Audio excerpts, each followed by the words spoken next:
Sa'yo? Wala yun. Wala dito lang ako sa iyo. Nakalimot mong kupalit ko sa Nalagyan na ako. syudad good. Aron, panihapon. O, ganay gusto na ano.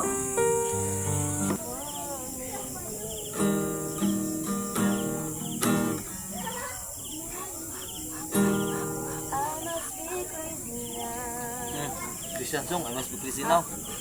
You know?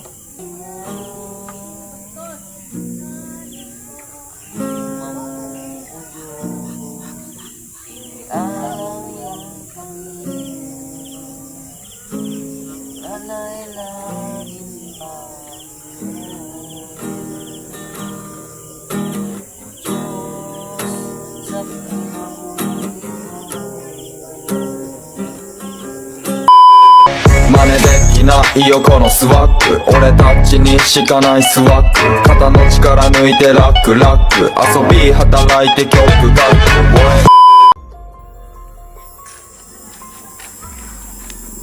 So yan mga kaidol, no? Nandito na ako sa bahay niya na nanay at tatay mga kaidol, no? So mag-aalas 7 na ng gabi mga kaidol, no? So pumunta muna ako sa dito mga kaidol para bisitahin sila nanay ko. Nandito pa ba yung sunod to? Pinilit ko talagang mag-video mga kaidol, no? Kaya nakasunod tumatahol yung mga aso kasi nakasunod talaga yung wakwak sa akin, no? Ano, naririnig yung mga kaidol? Naririnig yung mga kaidol, mag-comment yung mga kaidol, no? Pero talaga ako naririnig ko talaga.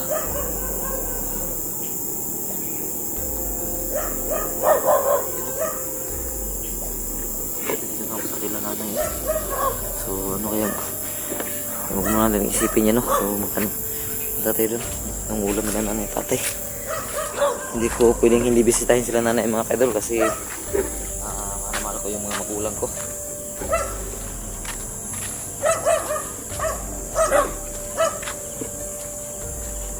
Yo. Se.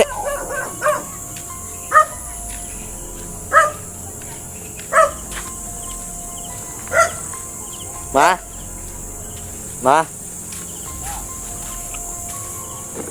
Bi. Bi ma. Oh, may pot. Gabian ka. Nakugila ko kadali ma. Pwede bugas. Ha? Pwede bugas. Pwede bugas. Tix, manday mo nakalimot ko ma. Ganay lang. Sige lang. Ugma na lang. Ha? Ugma na lang. Siya nang ikaw palit. Ugma na lang nakalimot ko ma. Kinakugila ko lagi importante kadali ma. Pero ayaw ka. Masiti na no. Nakugila ko importante. Ugma na lang. Kaya luwa ako sa ako. Balag ba kay pasalubong bugas sa kagilo. Lagi ni. Nakuha ko diri no kay nakuglima man ka kay hapit na maka tubulan siguro balik tong wakwak diri. No ni hapit jud ko. Ijak ni ko kaya ko. Mantog sayo kay muna nulod sa balay. Pero naana ra man ka mo ma. Ano na ko ano. So yung nag-live kami kagabi mga kaidol no. May narinig tayong wakwak. Matagal na pala yung pabalik-balik dito, halos isang buwan naman no. Pero hindi lang ininda nila nanay kasi nasanay na lang sila. Sige lang kay na naman ko ipangontrato ma tutong mga kwantong baka to. Ano po na mo? Ay ginawa ko eh. Napo malungag ugma sayo. Wala yun. Wala dito lang ako sa iyo. Nakalimot mong kupalit ko sa Nalagyan na ako. syudad good. Aron, panihapon. O, ganay gusto na ano. Kalimot yung palit ba kay nagsugo mo di mo sa corner text manday mo nakalimot yung kumakin ako gila ko importante ma. Nasa ko na mo ginamuso sa programo. Okay, so natong ba? 2 kilos pa nang gisugo sa ko nga bugas. Dali mapalitan man tatong 2 kilos ang problema kay nakalimot yung ko kay nako importante gilakaw. Okay lang ang mga lang panahon. Mangiram sa taas sa silingan dira. Sa tulo ka salmon lang. Okay, din. Ako na lang mayroon. Si tatay mo sa tatay. Tog pa pa tog tog pa. So, siya, kay... Yan ako kay start Tingin na sa kayo. upang madlog. Ha? Tingin sa upang. Takot si tatay at si nanay sa aswang. So huwag tayong magano dyan. Huwag tayong matakot dyan ay. So labas mo na ako nanay. Sige ba, lima. Ito rin si Bulaw, hindi nagtatakot sa wakwak.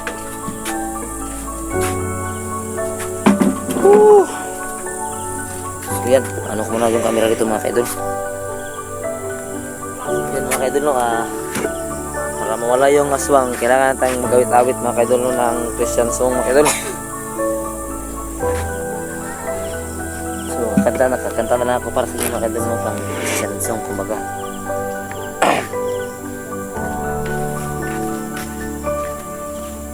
So ako na basa pa ako doon kanina sa kakatakbo, tapos doon nahulog na naman ako.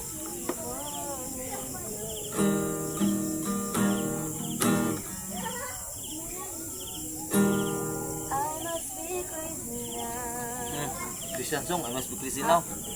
Ayan o. Dugay na sila balik ng mga bulaw. Kapit na bulan.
So sa mga hindi pamilyar sa kinakanta ko mga kaidol,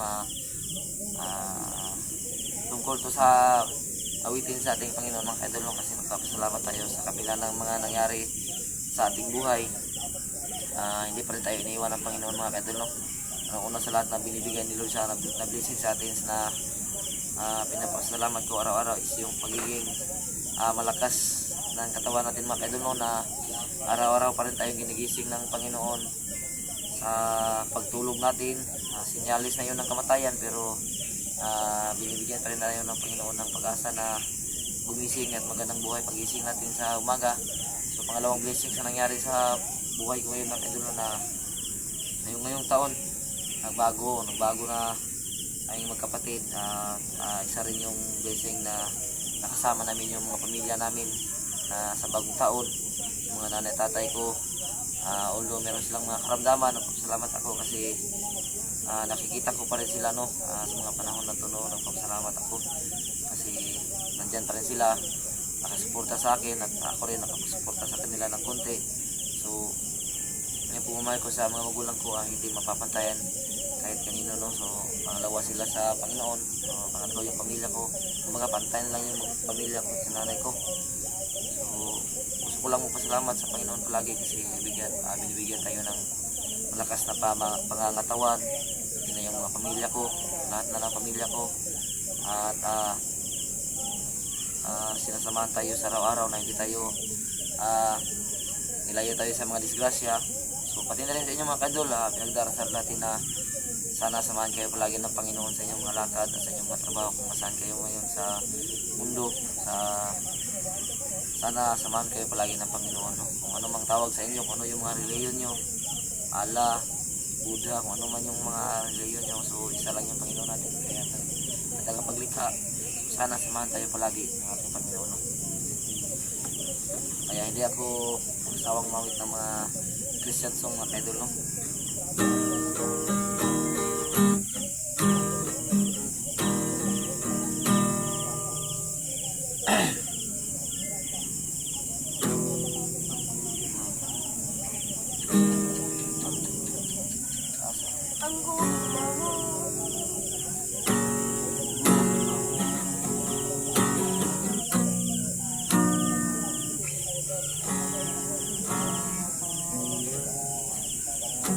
Ang gumawa alaano dito wala sama-sama ulang kadili mo lugar katao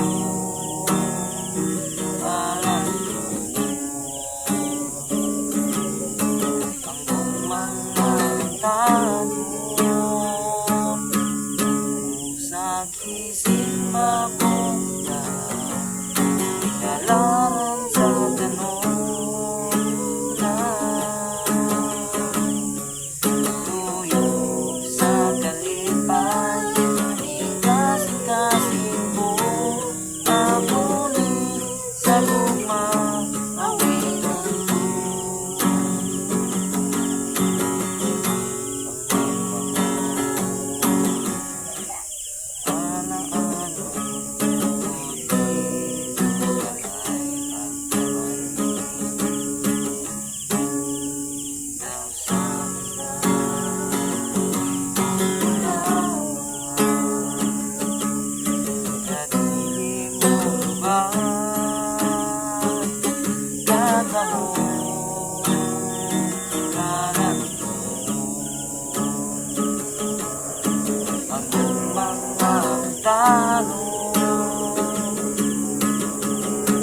sa gising ko kalaran sa kanunan tuyok sa kalibay ikasing-kasing mo manguni sa lumang awiton mo manguni sa lumang awiton mo.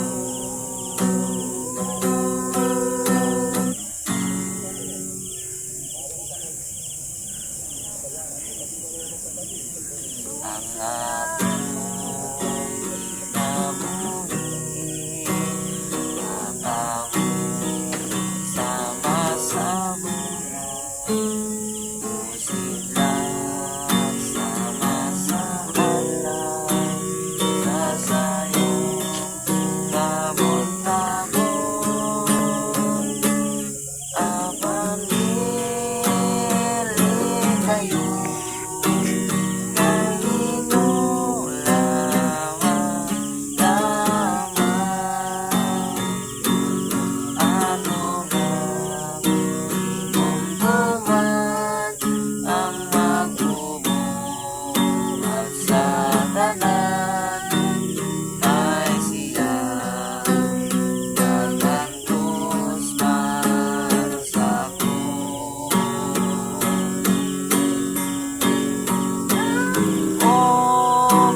namatay sa akong mga sala tungod sa tago niyang gugma karon inuubo alagad ako kanimo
yan, God bless you all mga ka-idol, no? So, sa mga hindi nakakaintindi sa mensahe ng music, no?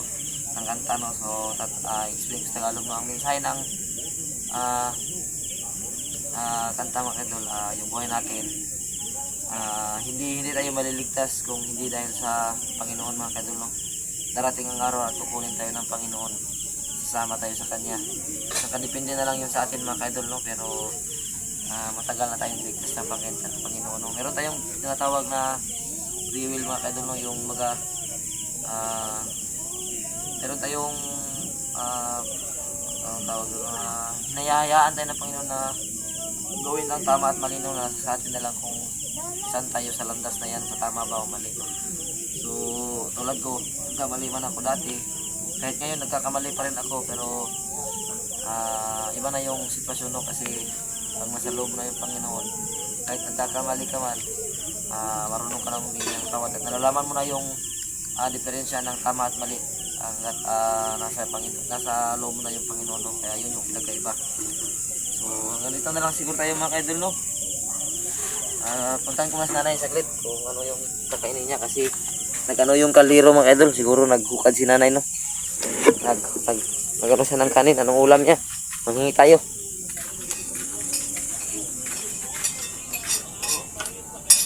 Nay, ulam. Tao na. Anong ulam mo? Uyap. Yan, bagoong na nilagyan ng itlog. Bagoong, nay. Tapos kanin. Ano to? Gulay. Buksan mo nga, nay. Akong pinangayo. Sarap yan, nay. Napukog sila pinangayo ko na sa Wow. natag silingan. Natag na? Nagbate. Buti na lang mabait yung kapitbahay ni nanay. So, nakikita ko yung tindahan mo na yun ba, nay? Hindi pa rin talaga nauubos, no? Salamat po Ginoo. Ano ba yung anong tawag ko? Wala nang masyadong bumibili, nay. Wala na. May nakatinda na kasi sa labas, no? Sige, mamaya na. Ba? Magano ka, nay? Bumati ka na magandang gabi. At magano ka ng pagkain. Kain tayo. Bisaya lang ko. Sige, sabihin mo. Dahil gabihin nyo, idol. Manyapon ta. Kain daw mga idol, kain. So, yun si tatay mga idol, nagpapahinga, no? So, yan mga idol, no? Siguro hanggang dito na lang mga idol, no? Kasi uuwi na rin ako maya-maya. So, nahulog ko sa bangag ito ganyan mo ba? Dahil sa kanang kanal niyo dira ba? Way abat. No. Nakasunod talaga yung aswang, yung wakwak, pero okay lang. Ano do? Meron akong, may haba ka naman dyan man, no? Tao na ba? So, yan, mga kadol, no? Siguro magpapaalam na ako, no? Maraming salamat sa inyo sa walang sawang suporta, no? At sana, tuloy pa rin yung suporta nyo sa amin, magkapatid, mga kaidol, no? So, uwi na ako maya-maya, mga kaidol. Pagtapos kung kumusta sila na dito off cam, uwi ako, tapos, anong tawag doon, no? Maaga kasi akong pasok bukas sa trabaho. Gigising ng maaga, mabuti na lang talaga at marunong magluto yung asawa ko. Siya yung nagluluto ng ulam. Kahit gulay lang okay na kasi masarap naman siya magluto. Lalo pa kaya kung si nanay yung nagluluto. Pero wala na ako dito nakatira. So yung asawa ko na lang yung ano. So hanggang dito na lang siguro tayo mga kadalo. Maraming salamat sa inyo walang sawang suporta. At sana tuloy-tuloy pa rin yan, no. So God bless you all mga kadol. I love you all.